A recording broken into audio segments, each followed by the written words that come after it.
Hey there, this is Dave Kelly and this is the Manschit podcast, where we interview all manner of people providing real-life tips for men to be better men. Today I'm interviewing Mike Russo. Mike's a bank regulator with a successful 30-year career, but when he had his own heart crushed after a painful relationship breakup, he got to work creating content and tools to help other people with broken hearts. Enjoy the episode. Welcome to the Manschit podcast. I'm really happy today to be able to talk to a friend of mine, Mike Russo. Mike and I have been mates now for 12 months coming up to, but we've more than just been friends. We've shared some pretty significant times in our lives through some training that we did at the concurrently. And I think when you go through those experiences, Mike, it's true, isn't it, that you get to know people and you see their good parts, you see the things, the areas in life that they've struggled in. And I'm really pleased to be able to say that I know you. And I want to just, before we start, I'll give you a quick introduction because Mike's kindly put together a bit of a bio of his background and what he's been doing. Essentially, Mike's been a bank examiner at an extremely high level in the US for 27 years. Fascinating stories. When I was with him, he told me fascinating stories about when the financial crisis happened. He was right at the pointy end. And we won't go into too many details as to what that means, but he was right in the thick of it. He lives down in the Wall Street precinct down in New York City. Had the great chance of being able to spend some time with him recently when I was there. And now I'm in Istanbul today. But it's just great through this technology we can chat and talk about your experience because, Mike, as I understand it, what's really happened in your life, you, similar to me, had a long marriage, came out of that marriage, has had other relationships or a couple along the way, and learnt a great deal about relationships. And from that, I think you've really been able to see the value that you've experienced in your life, you know, the accumulated experiences. And now you've put together your own coaching program, which you're running. And we'll get to talk about that as we go through. But welcome to the podcast, Mike. Thank you, sir. And I agree. We had a great time when you were in New York. And yes, I've been through two financial crises and my own personal crisis, I think, in the last 12 or 14 years. And you know what? We're all taking it a day at a time and coming out of it well, I think. Yeah. Yeah. So, Mike, in terms of human relationships, you know, human relationships take time and they take effort and work and some good luck. What do you think it is that most people aren't aware of when they enter relationships? Because, you know, if the tendency for relationships not to prosper or to not even continue on is fairly high in this current day and age, what do you think that people are overlooking when they enter their relationships? Oh, brother. Way to start off. I think time and awareness just jumped off out at me with your question. If I can correct you from the bio, I've been at it in the financial world about 30 years, and my marriage was about 27 years, followed by another amazing relationship that I had for about 2 years. And I'm in the midst of another one with another beautiful person now. And I'll tell you just from comparing the three notes that, yes, I believe there's luck. There's always that guy with the nicer car, the higher paying job, or the good hair like you. So there's always the case for luck with the ladies, catching breaks. But I've kind of replaced, if I'm going to live by three things with all human relationships and with the intimate relationships, I would replace luck with commitment. I'd say commitment, time, and awareness. And when I met you with the going through some coaching training last year, when I broke with who I thought was my soulmate at the time, you know, she pretty much told me that, you know, it's all about awareness. So for me, I think awareness is, especially as we approach midlife or second life, I've come to believe relationships take work, but they shouldn't be work. To me, it's the search for people who you're aligned with physically, spiritually, emotionally. And it's the people that you bond with. I think it all comes down to putting in the time and having a real sensitivity and awareness, that comes through with authenticity and everything else. Mm-hmm. Mm. Mike, I mean, those comments, I think they're comments that, and I think your experience, and I know this for a fact, that your experience is real. Those things we can comment on things that happen in life, but when we've actually gone through it and lived it, that's when they take a whole different dynamic, don't they? So when you talk about things like the relationships, the intimacy, the vulnerability that occurs, what is it in those particular aspects that you think that you've seen as you've migrated through relationships, but also currently, in terms of intimacy and the vulnerability that we as men need to have for ourselves, but also in respect to relate to another person? I think my coaching target market that we'll get into is like people in midlife like me who just haven't achieved despite looking successful on paper. So, maybe 30s and 40-year-olds have it a little bit, or 20 and 30-year-olds have it a little bit different than 40 and 50-year-olds. But to me, had I known what honesty and authenticity and vulnerability means to a woman, that I've found is what's important to them. Not that you have hair and I'm bald. Not that I have all the money in the world didn't keep my supposed soulmate with me, because I felt, I think, we'll get into, I think this later in the interview, but, I just think there's something to a neediness when you're looking from without. And for me, that authenticity, that honesty that comes from within, I think that's the magic formula. Yeah, right. Mm-hmm. Yeah. So, I mean, I was going to ask you what are the main lessons you've been learning in the last 12 months since we've gone through that training? Is there other things in that period which have probably equipping you better now in your current relationship? Yeah. This interview medium is kind of an interesting example of it. Everybody says, with my website I'm creating, with the one you're creating, you got to do video now. You got to do this. You got to do that. You've got to appeal to somebody in 20 seconds before they click off you. And, what I'm learning over the last 12 months is maybe it's okay to have something that takes longer than 20 seconds to say. I'm kind of sick of the Western culture, like sound bites. I've been delving into, and thinking a lot about what is success by Western cultural standards. And I think that's my target market for people, is people have become disillusioned. And I think that's where I was as decades passed. And I wondered, I've been exploring like is this all there is question. So I've kind of lived not only the last 12 months, but the last 3 years in like a state of start over and transformation. And I can't even believe from those 3 years how different it's been. And even though that's created a lot of high highs, it gets lonely out here in New York. I mean, 8 million people. I've never felt so alone sometimes.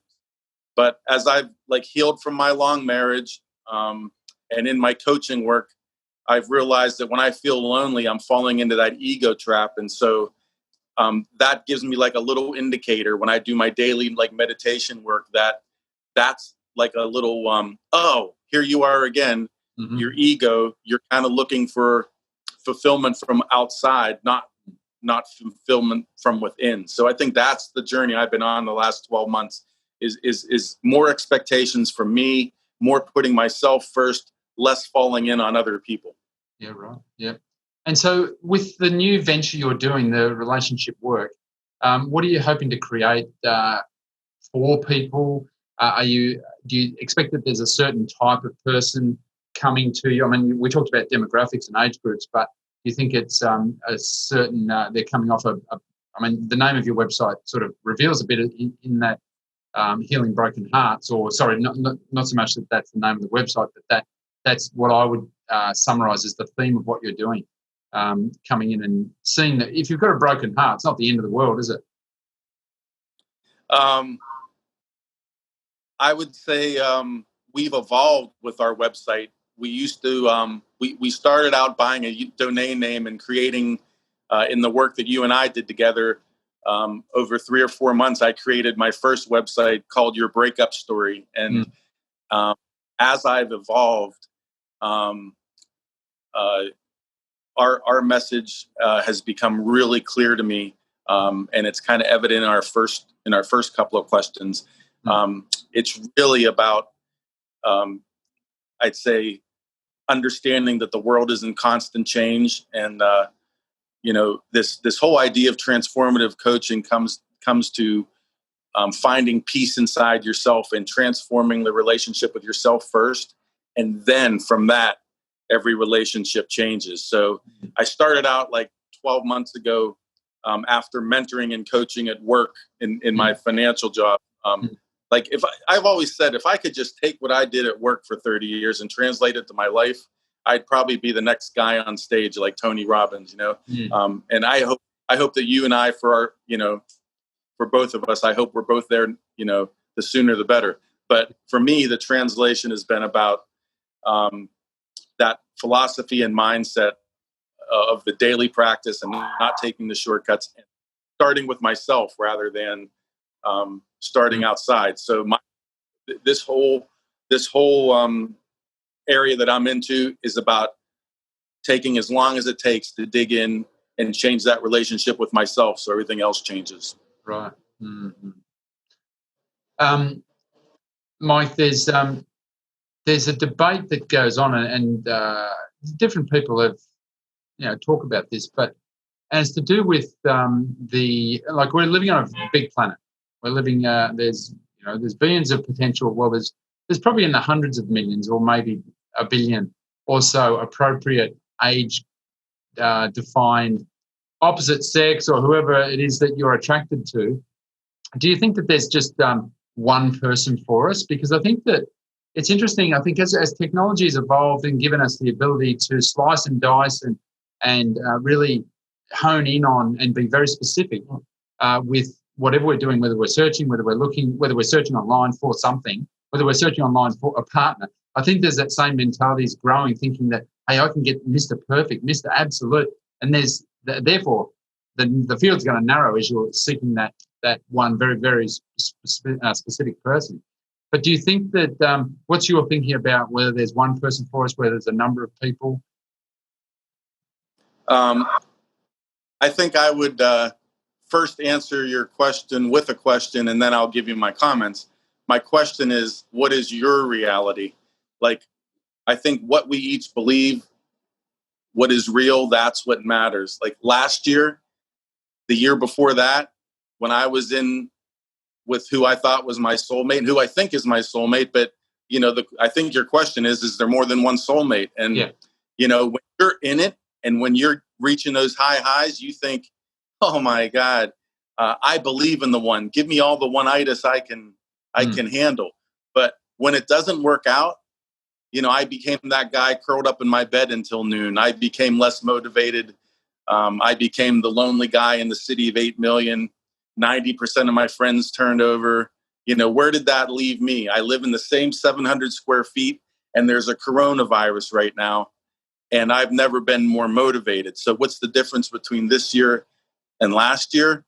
It's me with my reality, taking the time I needed to heal emotionally, and giving myself the daily, sometimes 5 or 10 minutes, but not let myself get knocked off my game anymore for a weekend or a week about this whole concept of one-itis. In my reality, I had to go back and work and change my reality. And I don't think as much daily practice as I preach, I'll ever understand divine timing or why things happen when they happen. But I miss the hell out of my free-spirited artist, dancer, musician. But if I let that be my reality, that there's just one out there, I guess I'm saying I change my mindset, because if I believe in that theory, then I'm destined to spend the next 30 or 40 years alone, and that's not what I want for my life. So I'm starting to have fun with the journey and the search for more than one soulmate. And you nailed it at the beginning with the simple math and 1 billion people. If you every day do the work to think about it, I've come to believe there's more than one soulmate for us there. And sometimes it takes a composite of 3, 4, 5 people, men, women, masculine, feminine energy, all that together to fill up your cup, right? And then to work from the overflow, not let yourself be drained. So, man, I'll tell you, I've been on a journey and I've learned a lot in the last 12 months, but that's my opinion on the subject. As you answered that first, initially answered that question, you talked about discipline and your daily disciplines. I wanted to just jump ahead. What are your daily disciplines? Well, my daily disciplines are that I try to introduce routine in my life that creates comfort and ability for me to explore intellectual curiosity and to be able to roll with that. It includes daily meditation. Right. I started with about 20 minutes a year ago, and I'm up to 45 minutes to an hour. As my meditation coach tells me, I'm finding that it's a little bit counterintuitive. That daily practice, spending that hour, makes the rest of my day seem to have more time, more efficiency, more energy. So that investment, even though it's taking time, seems to be creating time. So it's in those daily routine practices that I found a lot of comfort. And then it's all around this intellectual curiosity and holding paradoxes. So beyond the daily routine, it's about seeking higher highs, not from other people now, but finding them for myself. So it's injecting energy and excitement into my day, working on my man purpose. In Corona, it gets harder, right? But whether it's virtual connection, loving connections with whomever, friends, family, brand new people. So it's that mix between a solid routine that sets you up for success, daily meditation, things like that, self-love, and it's also mixing in that energy and an excitement. And do you find that once you're on that roll and you've got that structure and that predictability about just from those daily practices and the commitment and discipline, that has its own energy going forwards, such that that in itself is a driving force? Like it's almost like the basics are settled because you're not having to recreate a completely new day each day. The beauty of that regularity is that you just go through them. You're familiar, you're remembered from yesterday, and you're just rolling those out, and then they give you space to their low energy requirements. Well, there's another paradox. I'm a bank examiner, right? So my success has been born and bred on that daily routine and bringing it every day. And I've got this extroverted uniqueness to my day job where the bank loves me, my peers love me, my bosses love me. I've got that daily consistency work ethic that served me well, that risk averseness. But then I come up to our question that we've been talking about, is that all there is, right? So with daily practice, I like to live that, and that appeal of connections with myself, those deeper connections, the juice of meeting new people, even though it's been virtually now, it's the gratitude in every day. It's recognizing what I'm grateful for. You and you've helped me with the couple weeks you stayed with me. The analogy is like momentum investing. You can push it upwards but really the gratitude comes from the long-term investing, not the juice of the rise and the fall. But the paradox is that hope that through the daily regimen, that belief that we learned during our training that 100% is possible 100% of the time, and that you can fill in despite having all those patterns, good and bad, in your life, that you can fill in this minute with something different from the next. That potential that your soulmate is 1 minute away is part of the juice, that I love now about my day. And so your day can benefit from the amazing feel of consistency and making progress against your vision. And it could be, the explosion of something brand new. I mean, I guess that's what's great. Mike, when I was staying with you, I saw you on a daily basis, so positive in your meetings, so proactive. So just I'm listening, thinking these bosses, no wonder they love you, because you give, you do it with humor, you do it with grace, intellect, etc. But you also tell a story which goes back maybe 12 months ago now, or thereabouts, and where you were finding that your days weren't full of, maybe the work days were different, but in your own time, you admitted to me that you were struggling, emotionally, and also, I'm not going to say that it was you've described depression, but it was certainly a very different picture to what I saw you consistently turning up each day. And is that a period of your life that's now finished, or is it a period that you look back on and say, that's a sleeping giant that, unless I keep discipline and keep doing the things that I know work for me, could come back, and I could easily fall back into a purple patch, a period of time when I'm not at my best? That's a great question. I think, to me, it's come down to that awareness answer. I'm aware now that as great as I can be at work, and as many lives as I touch there, as you approach midlife, I think there's the realization that side is always there. That probably comes, as you've learned in the trainings we've done and in other coaching trainings I've done, that there is this pattern. There is what, has happened to you in your teen years, in your early years. There's those patterns that have kind of formed your thinking. And if you allow yourself to stay in that mindset, that depression, whether it's clinical or just garden variety that we all deal with as we age and ask, is that all there is? I think that's there every day. The question is in the mindset, and it's why I'm dedicating myself to helping a few or thousands or wherever this goes. But the key is, to me, is to create that pause, that simple 10 seconds to listen for that second voice that comes in after that self-talk and says, well, you know what? Yeah, you can feel depressed. You can feel sad today, but don't let it take you down permanently. Be bigger, connect with others, be bigger. I've found ways to shift now and deal with it, but it never goes away. But I'm kind of getting comfortable. It's like living with a part of yourself differently. And instead of looking at the, as beautiful as the women have been in my life, I'm really lucky.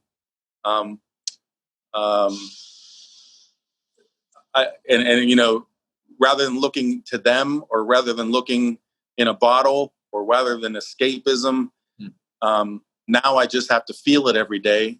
And then I have to, at work, you're there 10, 12 hours, you're going 100% an hour. And you can't be this intimate.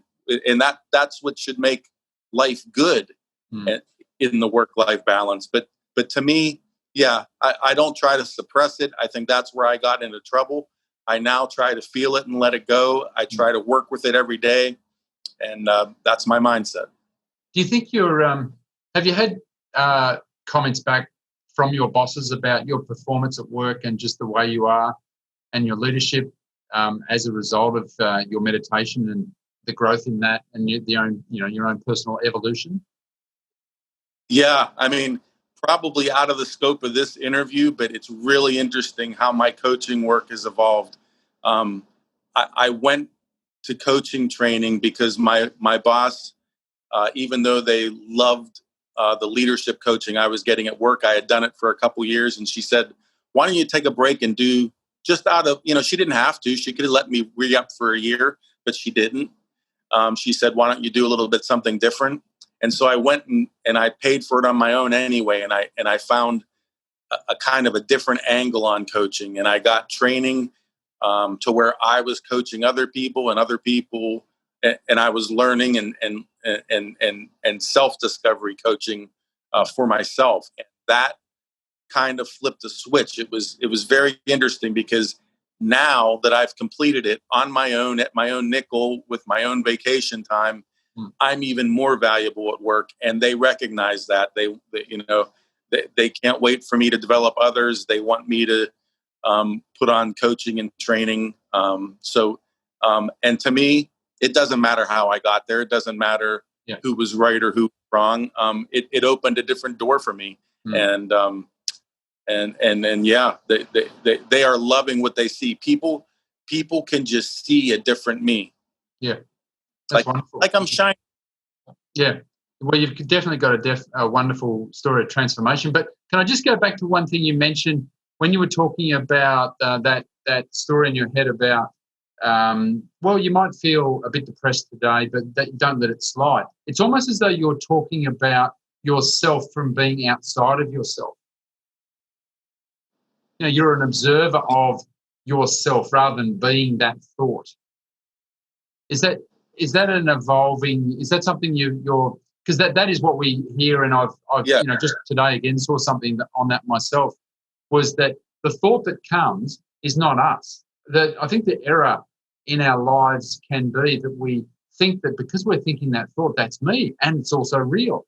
Whereas in fact, who we are is separate to that.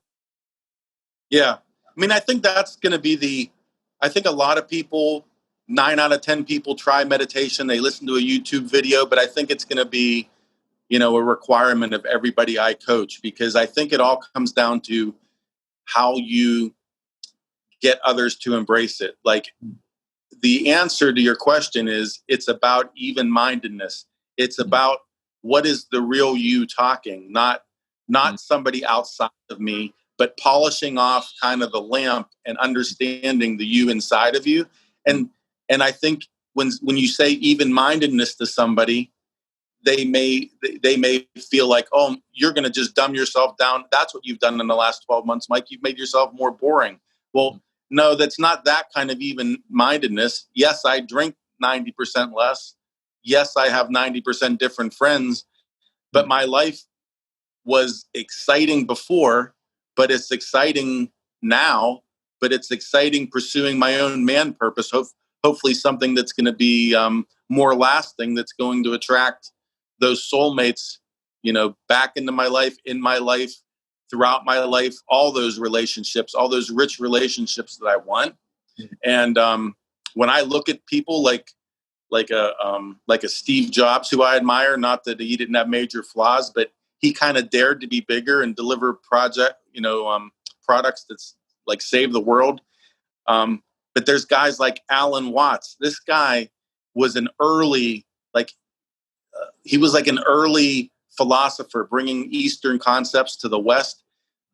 Just loved listening to him in my transformation work the last few months. Like, he talks about what reality really is, like all of us growing in the garden differently. But he died of alcoholism at 59. So like just these paradoxes, that just all of this stuff, that's what you get from exploring within. But you do it or I try to do it every day and every day it's a project, right? But I try to do it from this level of even-mindedness and creating that pause and thinking through where are these feelings that I'm coming from? Because me a year ago, me 2 years ago, if I was on the merry-go-round, my emotions, I was letting myself be swung. I was crying in the street when when my girlfriend would walk away. And now I still feel pain, but when you're doing it from a centered even-mindedness, you can kind of be, I don't know if control's the right word, but you can kind of embrace and you can see differently.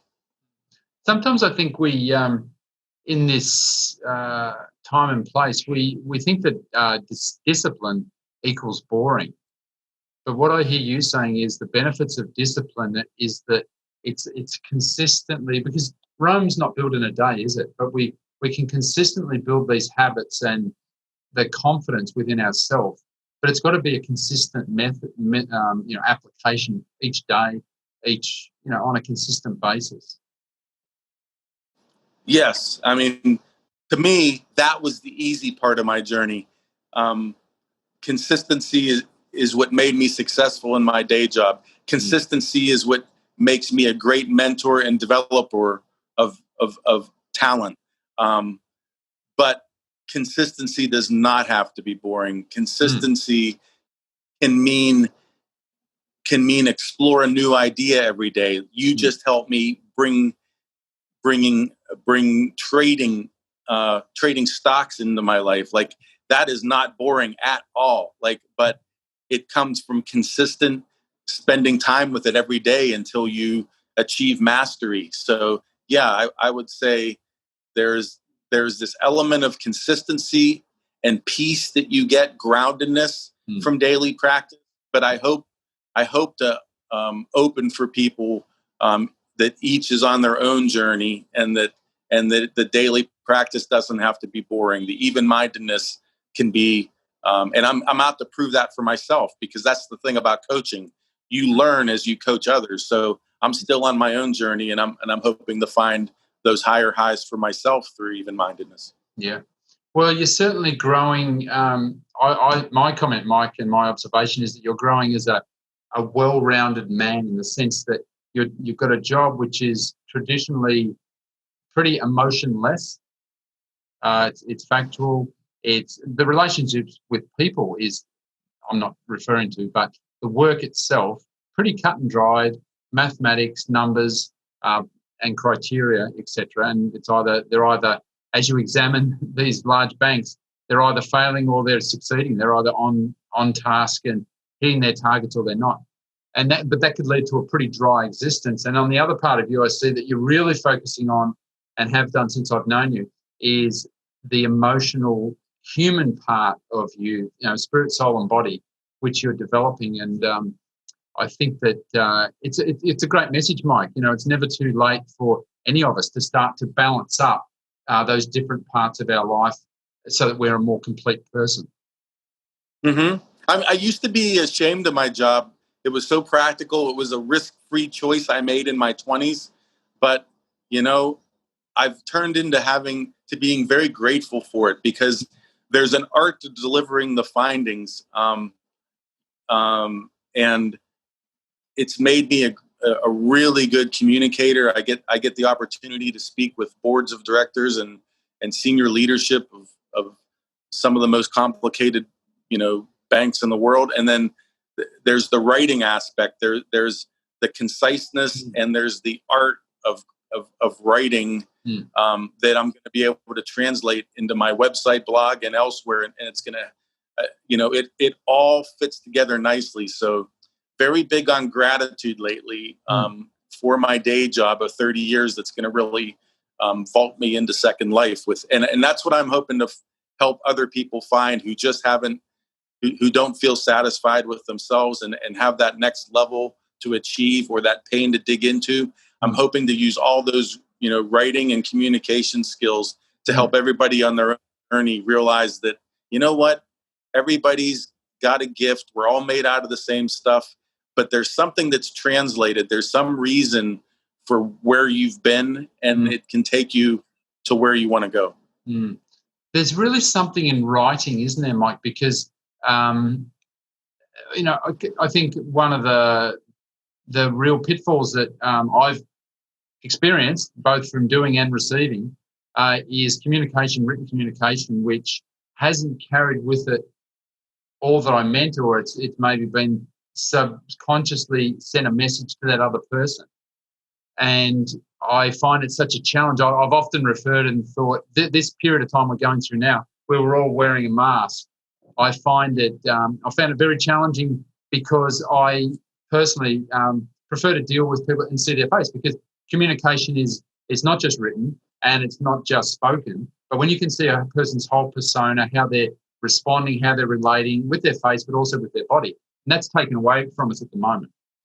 But what I'd like to ask you is, as you've grown yourself and become more happy, more contented in yourself, how has that worked in your written work? Because the point you made earlier was that part of your job in the delivery is a written document, and that could be perceived in different ways. It could be perceived, the outcome as being very hard, or it could be just perceived in such a way quite differently to that. Have you found that your writing, the skill of being a writer, has changed as you've developed yourself? I've always had the skill of being a very good writer. I've become more concise in the world that's made us a soundbite world, and I love the freedom. And what has become apparent to me as I build my website is I can have both. I can hold that paradox too. So what I do is my partner and I think have, we're going to start the website with around 15 pieces that I hope to add to weekly.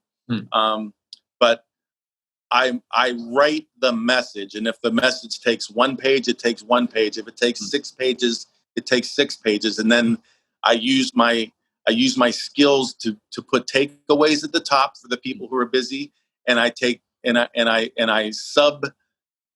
it up into subsections and give people,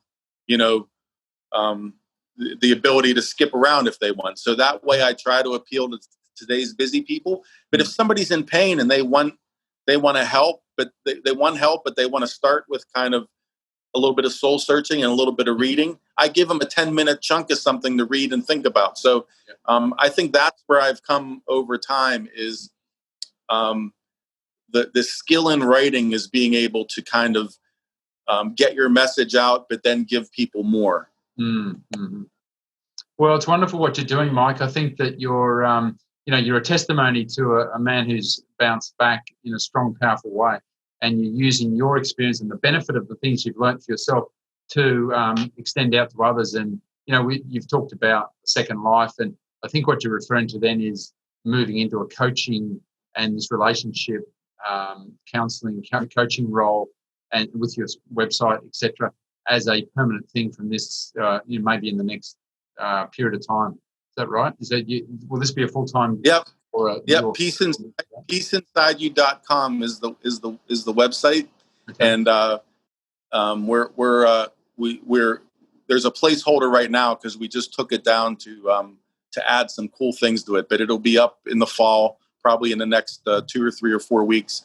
And then right now I'm doing like one-on-one coaching, Mike 101 1001 Russo at gmail.com. Mm-hmm. Wonderful. So my final word, Manschit, the whole concept of Manschit that we're building through the podcast and the interview series is one where we're reaching out to men who are struggling in different areas of their life. What does Manschit mean to you? And getting people's reaction and participation and having that feed into the next articles. Okay. So yeah. We had a bit of a lag there, but thanks, Mike. The final thing I was going to ask you was that the Manschit project is reaching out to men at different age levels, but where they're hitting a blank wall. And relationships is probably one of the key ones where sometimes guys think their relationship might have failed or not working as they wanted to. They're not that, and they kind of can think that their life's over. But you're telling us, and there's plenty of other mediums telling us that, hey, that's not the case. You can get your life back on track. But what does Manschit in that sense mean to you in what you've learned about getting back on track in an area of your life that hasn't been working properly? Well, I just think that you've gone through in these 45 minutes, I think you've gone through an anatomy of a man who's getting back on track. So I'm the poster child for Manschit, and that's why I joined your community and support it. It is a community. In my last couple of years, I've been through the trough, and the way out is through belief in self and service to others and being bigger than I could be on my own. And I think that's what Manschit stands for. I think you've said it before. you want to help the many, but if we can help just one, it, being bigger together than we could be on our own. And we have a relatively short time to make an impact. Life and time goes by like a blink. So happy for what you're doing with this, but I'm glad to be a part of it. Awesome. Hey, thanks, Mike. Sounds like the hotel's buzzing me. We'll catch you and appreciate your time. All the best. Perfect timing. Thank you for having me.